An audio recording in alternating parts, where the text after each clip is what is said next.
तो दोस्तों, जैसा कि पिछले वीडियो में हमने देखा था कि चैम्पियंस पोर्टल पे रिसोर्सेज सेक्शन में जाके किस तरह से आप प्रोजेक्ट रिपोर्ट्स अपने किसी भी प्रोजेक्ट के लिए रेफ़र कर सकते हैं और अपनी प्रोजेक्ट रिपोर्ट आप फ्री में बना सकते हैं।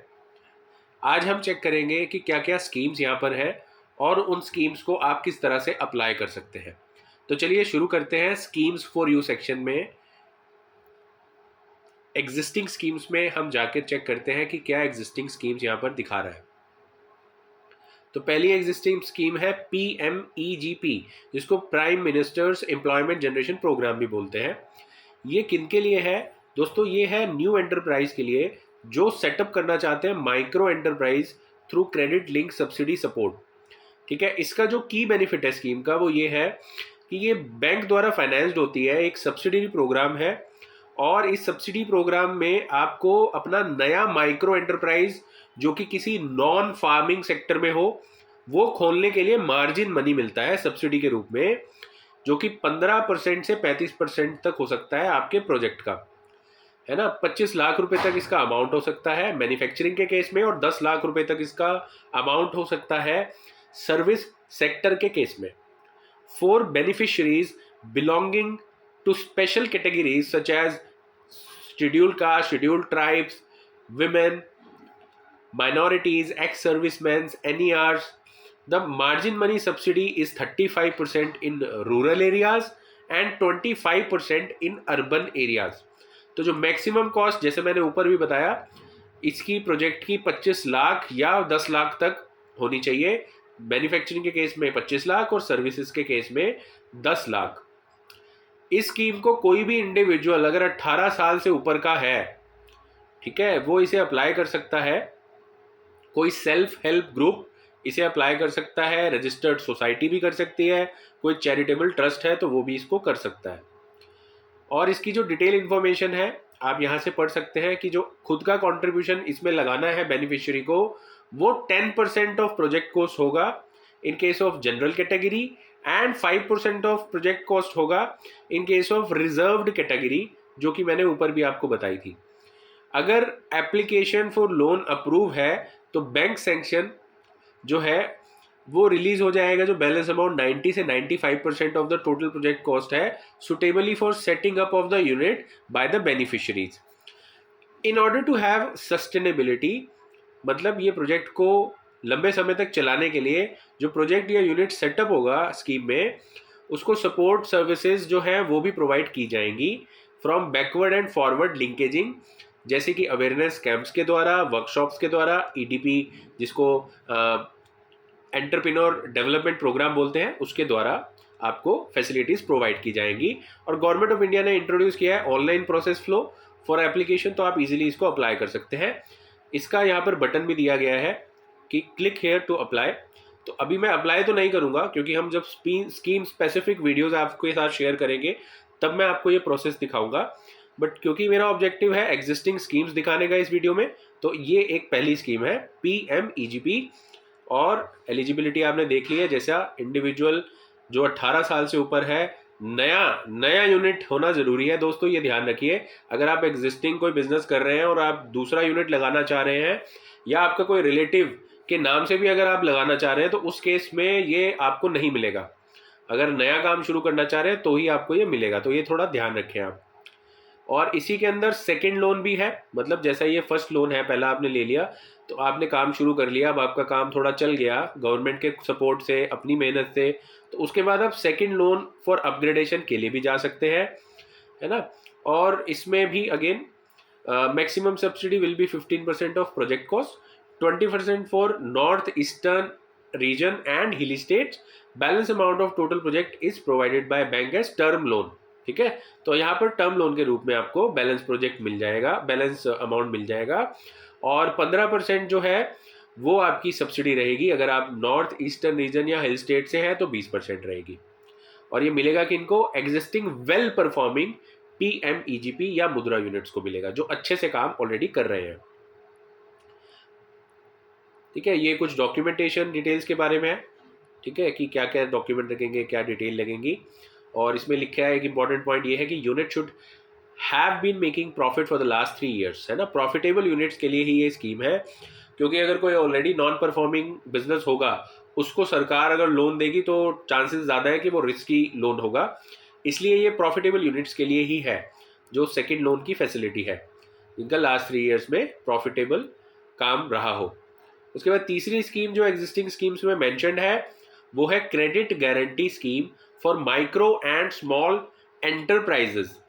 ठीक है, इसमें क्या रहेगा, इसमें रहेगा क्रेडिट सपोर्ट। की बेनिफिट इसका ये है कि क्रेडिट गारंटी जो होगी लोन के लिए वो अप टू 2 करोड़ होगी, विदाउट कोलेट्रल होगी। सबसे इंपॉर्टेंट चीज़ दोस्तों ये है कि ये विदाउट कोलेट्रल है, थर्ड पार्टी गारंटी रहेगी इसमें, और गारंटी कवरेज जो है वो लगभग 85% मैक्सिमम से 75% तक रहेगा। और माइक्रो एंटरप्राइज के केस में ही 85% तक हो सकता है, अदर्स के लिए 75 होगा। अब माइक्रो क्या है, मीडियम क्या है, स्मॉल क्या है, ये किसी और वीडियो में ज़रूर आपसे हम शेयर करेंगे। बट फिलहाल आप ये समझ लीजिए कि माइक्रो यूनिट जिसका 5 लाख रुपए तक का काम है तो उसका 85% तक कवरेज इसमें रहता है, और अदर्स का 75% तक। और रिटेल एक्टिविटी अगर कोई कर रहा है तो उसका 50% तक कवरेज रहता है क्रेडिट गारंटी का। तो दोस्तों क्रेडिट गारंटी होती क्या है बेसिकली, कि जैसे अगर आप कोई लोन लेने जा रहे हैं तो आपको जनरली उसमें कोलेट्रल रखना होता है, तो यहाँ पर आपको कोलेट्रल फ्री लोन मिलता है। आपकी क्रेडिट गारंटी कोई थर्ड पार्टी माफ़ कीजिएगा, थोड़ा तबीयत ठीक नहीं है, बट फिर भी हम कोशिश कर रहे हैं कि आपसे इन्फॉर्मेशन शेयर करें। तो प्लीज़ चैनल को अगर अभी तक आपने सब्सक्राइब नहीं किया है तो सब्सक्राइब करके जो नोटिफिकेशन का बेल आइकन है वो ज़रूर दबा लें, और इस वीडियो को ज़्यादा से ज़्यादा शेयर करें अपने नेटवर्क में। ठीक है, तो अब अगला हम बता रहे हैं कि स्कीम एप्लीकेबल किसके लिए है, एंटरप्रेन्योर्स एंड एस्पायरिंग एंटरप्रेन्योर्स के लिए, मतलब जो एग्जिस्टिंग एंटरप्रेन्योर्स है। तो फर्क हो गया, ऊपर वाली जो स्कीम थी वो थी जो फर्स्ट टाइमर्स थे, ये वाली जो स्कीम है ये उनके लिए जो एग्जिस्टिंग एंटरप्रेन्योर्स है या वो जो नया अपना काम शुरू करना चाह रहे हैं, जिनको एस्पायरिंग एंटरप्रेन्योर्स यहाँ पर बोला जा रहा है। Detail information, any collateral, third party guarantee, free credit facility, both fund as well as non-fund based, extended by eligible institution to new as well as existing micro and small enterprises, including service enterprises with a maximum credit cap of 2 crore are eligible to be covered. Recently guarantee coverage made eligible to NBFCs and small finance banks, मतलब ये जो third party हैं ये NBFC और small finance banks हैं जो आपको पैसा दे रहे हैं, और क्रेडिट की जो गारंटी है वो गवर्नमेंट दे रही है इनको, कि अगर आप पैसा दे रहे हैं इस एंटरप्राइज को, ये नहीं लौटाता तो इसकी गारंटी हम दे रहे हैं। ठीक है, और गारंटी 50% से लेके 85% तक है, जैसे कि हमने ऊपर भी अभी डिस्कस किया था। तो अब इसमें भी अगेन अगर आप देख पा रहे होंगे तो यहाँ पर अप्लाई करने का ऑप्शन है ना, आप यहाँ पर क्लिक करके अप्लाई कर सकते हैं। उसके बाद ये इंटरेस्ट सबवेंशन स्कीम है, ये बेसिकली 2% इंटरेस्ट का वेवर ऑफ है for incremental credit to MSMEs. ये कोविड के टाइम पे एक्सटेंड भी हुआ था। तो इसमें क्या है बेसिकली कि interest subvention scheme for existing entrepreneurs and aspiring entrepreneurs, and इसमें interest subvention scheme for incremental credit to MSMEs 2018 offered 2% interest subvention on fresh or incremental loans maximum up to 1 crore to MSME, Small Industry Development Bank. SIDBI is the nodal agency. ठीक है, SIDBI इसकी nodal agency है, और ये scheme का जो M है वो एनकरेज करना है मैन्युफैक्चरिंग और सर्विस एंटरप्राइजेस को, इंक्लूडिंग जो ट्रेडिंग का काम करते हैं, उनकी प्रोडक्टिविटी या उनकी जो इंक्रीमेंटल फ्रेश टर्म लोन की जो मियाद है उसको एक्सटेंड करना from 2 November 2018 by a scheduled commercial bank and DCCB will be cover under this scheme. तो क्या कवर होगा अंडर दिस स्कीम, कि जो भी फ्रेश लोन है, ठीक है, उसको इंक्रीमेंटल लोन के रूप में दिया जाएगा, और उसकी जो लिमिट है वो बढ़ा दी गई है 2 नवंबर से। And MSME already availing interest subvention under any of the scheme of the state या सेंट्रल गवर्नमेंट, वो इसके लिए एलिजिबल नहीं है। ठीक है, अब इसको कैसे अप्लाई करना है, क्या इसका प्रोसेस है, सिडबी की वेबसाइट्स पे कैसे होगा, तो क्लिक करके आप यहाँ से कर सकते हैं। ऐसे ही ये credit link capital subsidy component है। ये क्या है, ये बेसिकली टेक्नोलॉजी सपोर्ट के लिए है, induction of established and improve technologies, जैसे कि MSMEs को जो एग्जिस्टिंग एंटरप्रेन्योर्स हैं या एस्पायरिंग एंटरप्रेन्योर्स हैं, तो इस स्कीम का ऑब्जेक्टिव ये है कि उनकी टेक्नोलॉजी सपोर्ट करना, ठीक है, क्रेडिट उनको प्रोवाइड करना टेक्नोलॉजी अपग्रेडेशन के लिए through institutional finance for induction well established and proven technology in the specific sub sector, जिसकी अपफ्रंट सब्सिडी होगी 15% on the institutional credit up to 1 crore. Flexibility होगी इसकी for review of identified technologies sub sectors. ठीक है, presently जो scheme है वो implement हुई है 11 नोडल बैंक एजेंसीज द्वारा। However almost all commercial bank, private bank and RRBs, regional rural banks are acting as PLI through these 11 nodal banks, and in order to ensure fair inclusion of SC/ST category, women entrepreneurs and entrepreneurs from north east region, जिनको खासकर ज़्यादा सहूलियत देती है सरकार, because north eastern reason और हिल states में अलग चैलेंजेस है बिजनेस करने के, है ना, विमेन एंटरप्रेन्योर्स के भी अलग चैलेंजेस हैं और SC/ST वर्ग के भी अलग चैलेंजेस हैं। तो इनके लिए ये फेयर इंक्लूजन जो है किया गया है, जिससे इनको भी ये फैसिलिटी मिले, जैसा कि ऊपर भी हमने पढ़ा था इनिशियल स्कीम में। और उसके बाद जो नेक्स्ट स्कीम है हमारी वो है MSME technology centres, existing technology centres plus new technology centres plus extension of centres that are spread across all over India.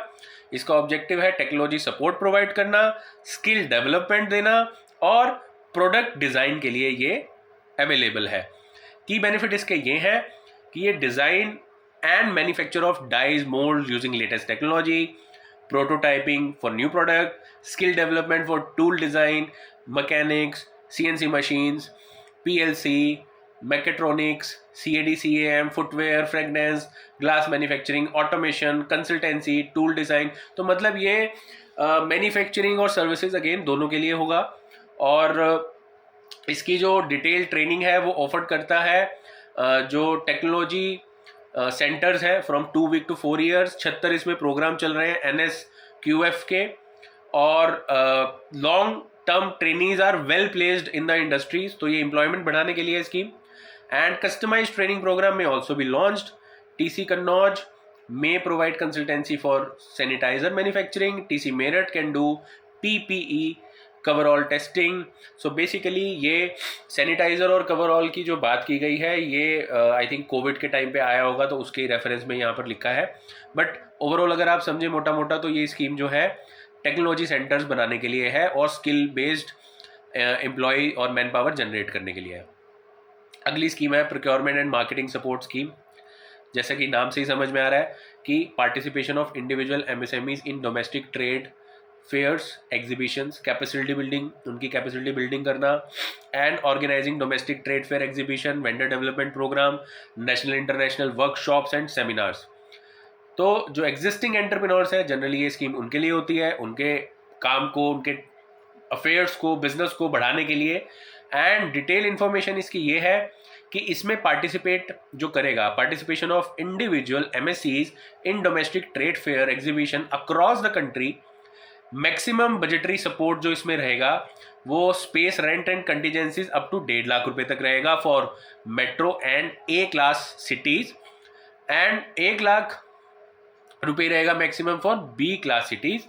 North eastern region, JNK, hilly state and for other cities ये रहेगा 80,000 रुपए। Organising domestic trade fair exhibition and participation in trade fairs, exhibition by ministry, office of DC, MSME, government organisation. तो maximum budgetary support जो है for space rent and advertisement and publicity for the event is as follows. Regional के लिए 30 लाख रुपए तक maximum है, national के लिए 40 लाख, और इंटरनेशनल के लिए एम्पावर्ड कमिटी जो है डिपार्टमेंट ऑफ एक्सपेंडिचर की जितना डिसाइड करेगी उतना। ठीक है, तो एडवर्टीजमेंट, पब्लिसिटी और स्पेस रेंट के लिए ये सब बजट्स हैं गवर्नमेंट के डिपार्टमेंट्स के। ये शायद अभी थोड़ा और भी बढ़ गए होंगे, ये शायद पुराने लिखे हैं यहाँ पे। और कैपेसिटी बिल्डिंग जो है MSMEs in modern packaging technique. और ध्यान रखिए जो बजट्स है ना, ये बजटरी सपोर्ट जो है आई थिंक ये रीजनल, नेशनल का जो है स्टेट स्पेसिफिक, नेशनल, उसका अलग अलग बजट है। ये कोई पर्टिकुलर इंडिविजुअल को मिलने वाला नहीं है। इंडिविजुअल की लिमिट्स ऊपर लिखी है ना। इंडिविजुअल को तो 80,000 से लेकर 1.5 लाख तक मिलता है अमाउंट। उसके बाद development of marketing haats, maximum budgetary support for development of new MSME haats, upper limit जिसकी 50 लाख तक है, for renovation upgradation of existing marketing haats, है ना, और vendor development programme, international national workshops, awareness programmes जिसका बजटरी सपोर्ट 70,000 तक है मैक्सिमम पर प्रोग्राम 1 डे का। उसके बाद इंटरनेशनल कॉपरेशन स्कीम है। अब MSME इंटरनेशनल भी जानी ज़रूरी है ग्रोथ के लिए, तो इसलिए मार्केटिंग सपोर्ट मिल रही है, रीइंबर्समेंट मिल रहा है इंटरनेशनल एग्जीबिशन फेयर्स का, assistance provided under the scheme for participation, ये एग्जिस्टिंग एंटरप्रेन्योर्स के लिए है। और इसमें economic class air fare 1 lakh रुपए तक का, स्टॉल चार्जेस 1.25 लाख तक के, फ्रेश चार्जेस 25,000 और entry registration fee up to 5,000, ये सब आपको असिस्टेंस मिल रही है। And then for organising international conferences in India, cost of organising the event subject to maximum of 4.5 lakh, मतलब दोनों वे में आप इंडिया में अगर कोई कॉन्फ्रेंस करते हैं या इंडिया के बाहर जाके कोई कॉन्फ्रेंस में पार्टिसिपेट करते हैं, दोनों में ही जो प्रिस्क्राइब्ड अमाउंट्स हैं उसके हिसाब से आपको बेनिफिट मिलेगा। अप्लाई करने का यहाँ पर लिंक भी है, तो आप ये यूज़ करके अप्लाई कर सकते हैं। Then next scheme is public procurement policy for MSEs order 2012। मुझे ऐसा लगता है कि ये 2012 में आई होगी, इसलिए यहाँ पर ईयर लिखा है ये 2012, बट ये स्कीम अभी भी एप्लीकेबल हो सकती है, तो क्लिक करके हम चेक कर लेंगे। अगेन नेक्स्ट स्कीम है क्लस्टर डेवलपमेंट। बेसिकली ये स्कीम का ऑब्जेक्टिव है कि आप CFCs, जिसको कॉमन फैसिलिटी सेंटर बोला जाता है, including plug and play facility आप बना सकते हैं, और एग्जिस्टिंग एंटरप्राइज इसको बना सकते हैं in form of special purpose vehicle. और इसका पर्पस ये रहता है बेसिकली कि आप जब ये करते हैं ना, तो इसमें आप खुद के लिए तो अच्छा कर ही रहे हैं, लेकिन आप जिन MSMEs को सपोर्ट करेंगे ये क्लस्टर बना के, उन MSMEs के जो एंटरप्राइज होंगे वो भी एम्प्लॉयमेंट जनरेशन में हेल्प करेंगे। तो आप ओवरऑल खुद के लिए तो अच्छा कर रहे हैं, बट अपने आसपास की सोसाइटी इकोनॉमी के लिए भी अच्छा कर रहे हैं अगर आप ये कर रहे हैं। इसमें जो है गवर्नमेंट ऑफ इंडिया की assistance up to 90% of 20 crore है, ठीक है। मैक्सिमम प्रोजेक्ट कॉस्ट इसमें 20 करोड़ हो सकती है। इंफ्रास्ट्रक्चर डेवलपमेंट का भी इसमें लिखा है 15 करोड़ तक। अब ये जो क्लस्टर है ना, क्लस्टर बेसिकली क्या होता है, ये वर्ड है कि जैसे आप कोई इनिशिएटिव शुरू कर रहे हैं रिसर्च डेवलपमेंट का या एजुकेशन का या हेल्थ का, तो इस चीज़ का ना आपका क्लस्टर बन जाएगा, और जो भी MSMEs उस पर्टिकुलर सेक्टर या डोमेन से रिलेटेड होंगी तो वो उस क्लस्टर में जुड़ती चले जाएंगी, राइट। तो ये एक तरह से ऐसी चीज़ है कि आप गवर्नमेंट और MSME के बीच का एक कनेक्ट बन रहे हैं अगर आप ये स्कीम को इम्प्लीमेंट कर रहे हैं तो। उसके बाद अगली स्कीम है scheme for fund of regeneration of traditional industries, ठीक है। अब ये आर्टिशंस वगैरह के लिए है ना, और ट्रेडिशनल आर्टिशन जो है। उसके बाद है स्किल डेवलपमेंट की scheme of promotion of innovation rural industry entrepreneurs. इसमें 1 करोड़ तक का गवर्नमेंट एजेंसी जो है बेनिफिट दे रही है। ये प्रमोशन के लिए है, स्किल डेवलपमेंट और एंटरप्रेन्योरशिप के लिए। तो कोई भी एजेंसी इंस्टीट्यूशन है गवर्नमेंट ऑफ इंडिया का, कोई भी प्राइवेट इंस्टीट्यूशन है, ठीक है, या एग्जिस्टिंग इंक्यूबेशन सेंटर है या नेशनल रीजनल इंस्टीट्यूशन है, तो ये बेसिकली ये उन सब के लिए एप्लीकेबल है। या कोई नया इंस्टीट्यूट बना रहा है, इंडस्ट्री एसोसिएशन बना रहा है, एकेडमिक इंस्टीट्यूशन बना रहा है या R&D लैब बना रहा है, तो वो भी ये फैसिलिटी अवेल कर सकता है। इसमें मैक्सिमम 1 करोड़ और 50 लाख की लिमिट दी गई है। 1 करोड़ है गवर्नमेंट एजेंसी के लिए और 50 लाख है प्राइवेट एजेंसी के लिए। और जो इसमें ये TBIs जो लिखे हैं, ये बेसिकली इंक्यूबेशन सेंटर्स के लिए शायद ये वर्ड यूज़ कर रहे हैं यहाँ पर, है ना। तो ये हो गया आपका स्कीम नंबर 12। उसके बाद ये स्कीम है स्पेसिफिकली नॉर्थ ईस्टर्न रीजन और सिक्किम के लिए। इस स्कीम में गवर्नमेंट अच्छा खासा टेक्नोलॉजी के लिए फंड दे रही है, असिस्टेंस दे रही है up to 90% of the project cost, और मैक्सिमम प्रोजेक्ट कॉस्ट इसमें जो मेंशन है वो 10 करोड़ है। और development of new and existing industrial estates जो गवर्नमेंट दे रही है, यहाँ पर फाइनेंशियल असिस्टेंट 80% तक की दे रही है। 8 करोड़ जो है इसका टोटल प्रोजेक्ट कॉस्ट हो सकता है मैक्सिमम। उसके बाद जेड सर्टिफिकेशन एक फैसिलिटी है। तो ये Z certification basically zero defect and zero effect manufacturing है। मैन्युफैक्चरर अगर कोई MSME है उनके लिए रेलिवेंट है, उनको बेसिकली एनकरेज करने के लिए है और प्रमोट करने के लिए adoption of quality tool systems and energy efficiency video थोड़ा बड़ा ज़रूर हो गया है, लेकिन दोस्तों मैं आपकी जानकारी के लिए ये सारी इन्फॉर्मेशन आपसे शेयर कर रहा हूँ। तो प्लीज़ इस चैनल को ज़्यादा से ज़्यादा लोगों तक शेयर करें इस वीडियो के माध्यम से, और इसको अगर तक अभी तक आपने लाइक नहीं किया तो लाइक ज़रूर करें और इसे सब्सक्राइब करें प्लीज़। और ये सारी स्कीम्स जो भी इसमें मेंशन है, क्योंकि वीडियो बहुत ज़्यादा लंबा हो जाएगा तो मैं सारी स्कीम आपको नहीं बता पाऊंगा अभी, बट इतना ज़रूर मैं आपको रिकमेंड करूंगा कि ये सारी स्कीम्स को आप पढ़ें, ज़रूर से समझें। आपको लगता है कि आप इन स्कीम में कहीं पर भी एलिजिबल हैं, आपको कोई गाइडेंस चाहिए, कोई सपोर्ट चाहिए, तो आप हमें कभी भी रीच आउट कर सकते हैं। ठीक है, हमारी वेबसाइट के थ्रू या जो हमारा नंबर मेंशन्ड है आप उस पर व्हाट्सअप ज़रूर करें, रिकमेंडेड रहेगा। प्लीज़ कॉल मत करें, बहुत ज़्यादा कॉल आने की वजह से कभी कभी हम नहीं ले पाते कॉल्स। आप व्हाट्सअप करें, आपके मैसेज का रिवर्ट ज़रूर आएगा और आपके साथ जो एक्सपर्ट है वो कॉल शेड्यूल भी करेंगे, और 30 मिनट्स का कंसल्टेशन हमारी तरफ से फ्री रहता है, तो कोई चार्जेस भी नहीं आपके लगेंगे। उसके बाद अगर आपको कोई कंसल्टेशन चाहिए तो नॉमिनल चार्जेस में हम आपकी हेल्प सपोर्ट कर सकते हैं। ठीक है, तो ये स्कीम्स तो वैसे दोस्तों आप देख रहे होंगे लगभग 36 या 37 स्कीम्स हैं, है ना। तो सारी तो मैं इस वीडियो में नहीं कवर कर पाऊंगा, बट हाँ, मैंने जो इन्फॉर्मेशन आपसे शेयर की, अगर आपको ज़रा सा भी उसमें कुछ नॉलेज मिली हो, कुछ आपको बेनिफिट दिख रहा हो और आप अगर वो अवेल करना चाहते हैं, तो प्लीज़ हमारे को ज़रूर रीच आउट करें, इस चैनल को ज़रूर सब्सक्राइब करें और नोटिफिकेशन बेल आइकन को दबाना ना भूलें। नमस्कार, धन्यवाद टीम लीगल सुविधा और मयंक वडेरा की ओर से।